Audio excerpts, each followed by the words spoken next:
Good morning, my fellow yogic travelers. I'm mighty glad to be alive today, and I hope that you are too, as we have another opportunity to live, laugh, love, learn, linger, and live the life we love. Tribute this week, of course, is to BKSA Iyengar and Yogasana. And he took the third limb of yoga, and because it says in the sutras you can use anything as a suitable object to concentrate. So a lot of people use asana as a stepping stone to what they think is the higher disciplines, but for him, asana was a darshana, a mirror of direct spiritual perception through the body. So this is the foundation experience. It's the first practice that you do after yama and niyama, which is working on the virtuous qualities of being a moral human being and understanding the karmic implications of how you act, behave, speak, and so forth. So his basic teaching is that the foundation of all yoga experience begins in the asana, in the seat. And these moorings have been forgotten or lost for most people. Unfortunately, in today's world, we've reduced yoga down to classes that are like 60 minutes, 75 minutes. The whole art of like doing a long asana practice every single day, immersing yourself in it and finding out what benefits happen, people don't have time for that anymore.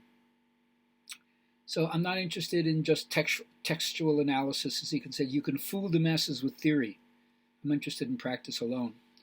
So I don't want to be into, hair-splitting logic, academic skills to understand mastery of asana. It says in the scriptures, is the precondition for pranayama, and the breath control really takes you deeper into the subtler aspects of your mind. So you have to train and tone and tune the body.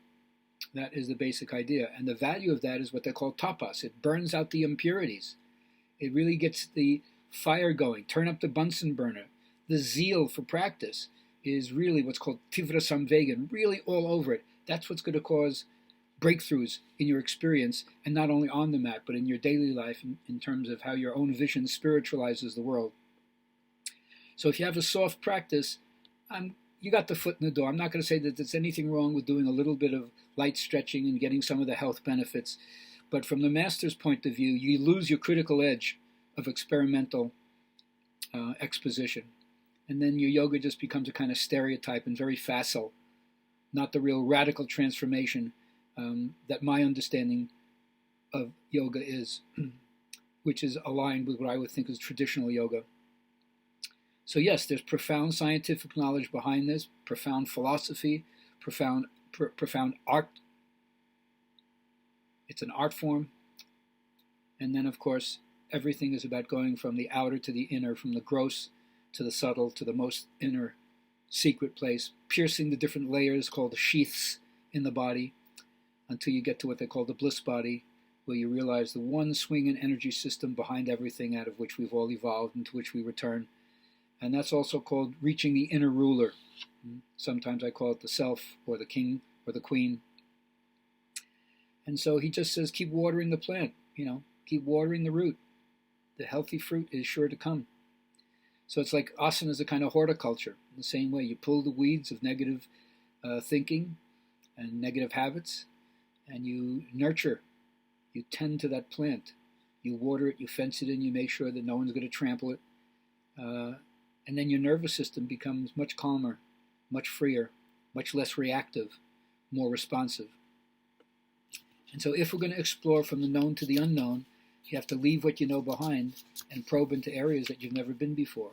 And I can't say that you can do it without a guide, but for most of us, we need someone to show the way, at least to empower us or to bless us, and let us believe that even if we have defects, even if we have certain habits that don't serve us, even if we have vices, whatever, it can all be overturned, it all can be minimized, it can all be phased out, and we can move towards the refinement of our intelligence and our consciousness.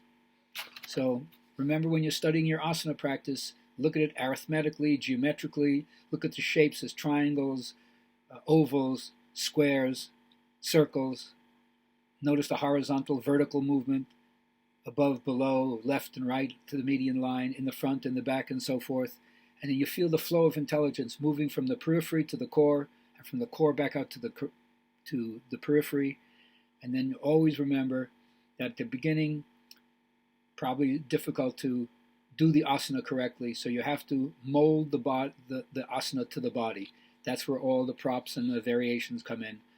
But after you do that, you work towards working the pose independently, and that's because there's nothing wrong with the asana, and then you mold the body to the asana. At the beginning you can't do that, so you change the asana and mold the asana to the body, but later on, when the body is open, flexible, strong, attuned, aligned, you mold the body to the asana. Good luck in your work.